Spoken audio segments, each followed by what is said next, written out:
नमस्कार दोस्तों, योगमय जीवन के एक और नए एपिसोड में आप सबका बहुत बहुत बहुत स्वागत है।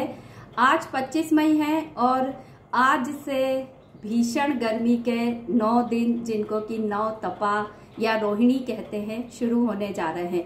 वैसे ही सभी लोग गर्मी से पहले से ही बहुत ज्यादा हलकान है, परेशान है और उस पर अब 9 तपा का आ जाना तो सभी के लिए बहुत चिंताग्रस्त होने का समय है। सभी सोच रहे हैं कि कैसे ये 9 दिन बीतेंगे, जबकि ये 9 दिन जो है हम सब यदि थोड़े से उपाय करें, थोड़े से सतर्कता और सावधानी के साथ यदि चलते रहें तो बहुत आसानी से गुजर सकते हैं।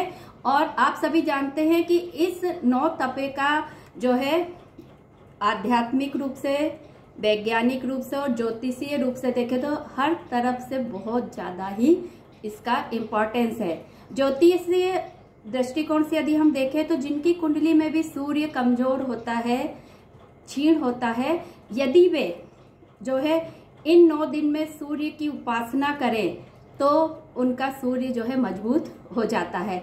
इसके साथ ही यदि हम वैज्ञानिक दृष्टिकोण से देखें तो इन 9 दिनों में जब सूर्य तपता है, जो कि रोहिणी नक्षत्र में प्रवेश करता है, तो एक तरीके से ये मानसून का गर्भ काल कहलाता है। इन 9 दिन में जो है मानसून के लिए पूरा माहौल तैयार होता है और जितना कड़क कहते हैं इस 9 दिनों में गर्मी पड़ती है, उतना ही अच्छा मानसून आता है।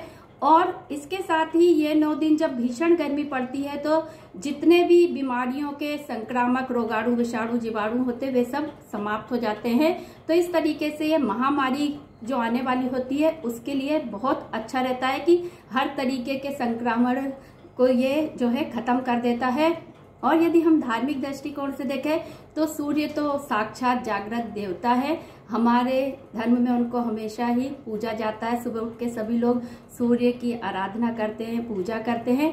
लेकिन इन 9 दिनों में यदि आप सूर्य को अर्घ्य देते हैं, उसमें रोली डाल लेते हैं जल में, तो आपके लिए ये बहुत अच्छा रहता है, क्योंकि इस मौसम में थोड़े से त्वचा संबंधित रोगों की भी संभावना रहती है और नेत्रों पे भी इसका बहुत गहरा प्रभाव पड़ता है, मस्तिष्क पे भी पड़ता है। मतलब स्वास्थ्य के दृष्टिकोण से देखें तो हमें काफी सारी परेशानियों का सामना करना पड़ता है। लेकिन हम यदि सतर्क हैं तो हम इन दिनों में अपने आप का ध्यान रखते हुए जो है सारी चीजें ऐसी करते हैं जिससे कि हमारा स्वास्थ्य बना रहे।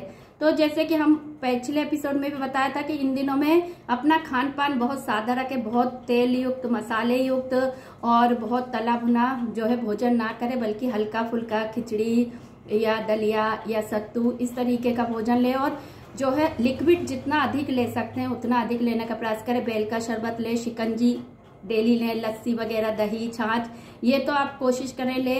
और फलों में भी जितने अभी मौसमी फल आ रहे हैं, वाटरमेलन वगैरह, ये सारे लें।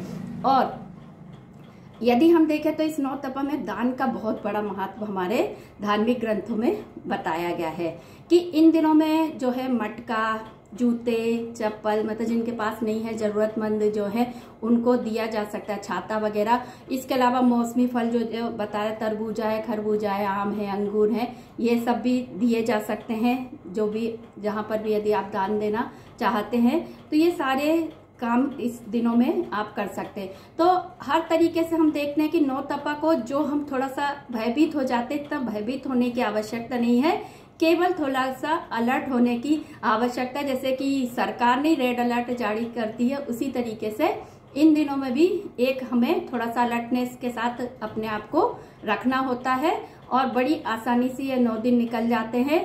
और यदि ये 9 दिन बहुत अच्छे से तपते हैं तो हमने बताया कि मानसून बहुत अच्छा आता है। तो हम ये कामना करें कि ये 9 तपा सबके लिए, किसानों के लिए, हम सबके लिए, व्यापारियों के लिए बहुत अच्छे हों और सबको जैसा वो सोच रहे हैं उसी तरीके से इसके फल प्राप्त हों।